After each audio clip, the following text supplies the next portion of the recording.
Mystery Hinfrey Show. Today, we are here to discuss the essential question: did economic expansion improve the American standard of living?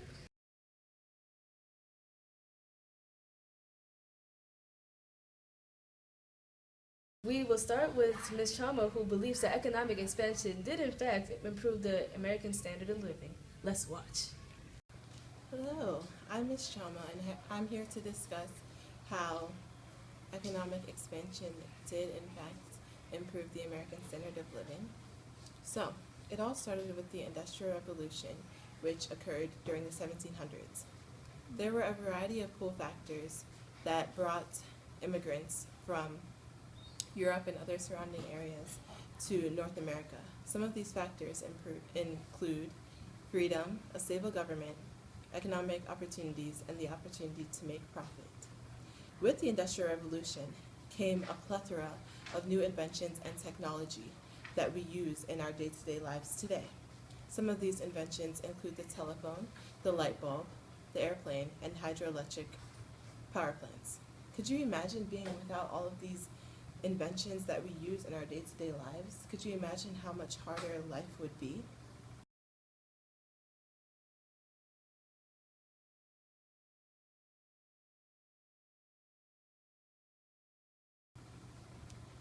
And another point as to how economic expansion did improve the American standard of living was the increased transportation that it brought. During the Industrial Revolution, transportation modes such as the combustion engine and the Model T Ford were created. Along with this, the railroad led to a greater access to land. Could you imagine having to walk 10 miles to school to a one-room building? Could you imagine how hard that would make life? Transportation also moved goods to consumers, so consumers had better access to goods, and so therefore this led to the facilitation of a strong economy. Along with these two other points, westward expansion led to a sense of American pride. Through the Homestead Act of 1862, it paved the way for Americans to move west.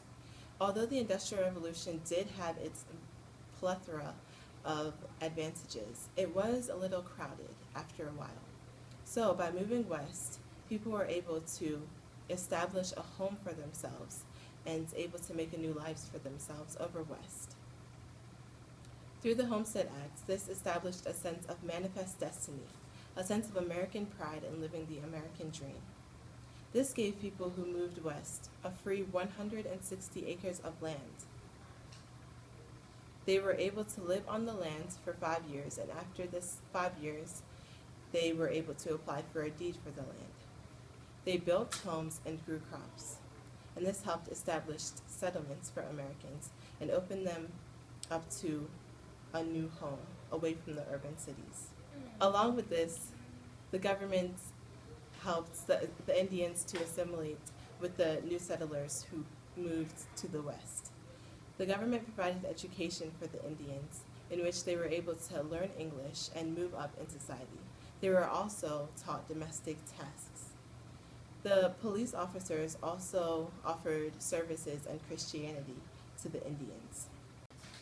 Lastly, tying into the development of new inventions for farming, such as plows, sharps, and steam-powered engines, departments in the government, such as the USDA, the U.S. Department of Agriculture, helped farmers adapt to their new environments. So, when moved over west, farmers had a support group helping them and assisting them to adapt and were really guided. They weren't just thrown over there blindly. So this really helped to, again, facilitate the economy and improve the American standard of living. Okay, economic expansion did not improve the standard of living. Okay, during the Industrial Revolution, it was based on the principles of laissez-faire, which states that the government should not involve itself with economy, so this led to further corruption. Okay, for example, in the Triangle Shirtwaist Factory fire, The factory workers were in the building when a fire had occurred.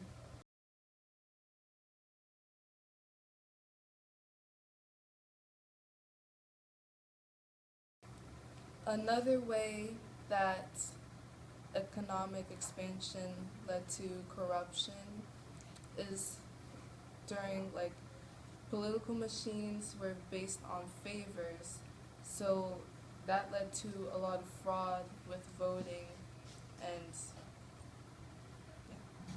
So political votes were basically used by giving favors to people in order to get their yes. vote. Mhm. All right. So all in all, I feel that the Industrial Revolution had both its successes and its failures. So we both agree that we have come to a consensus that it was neither a total success nor a total failure. It depends on the viewpoint that you're looking at it from.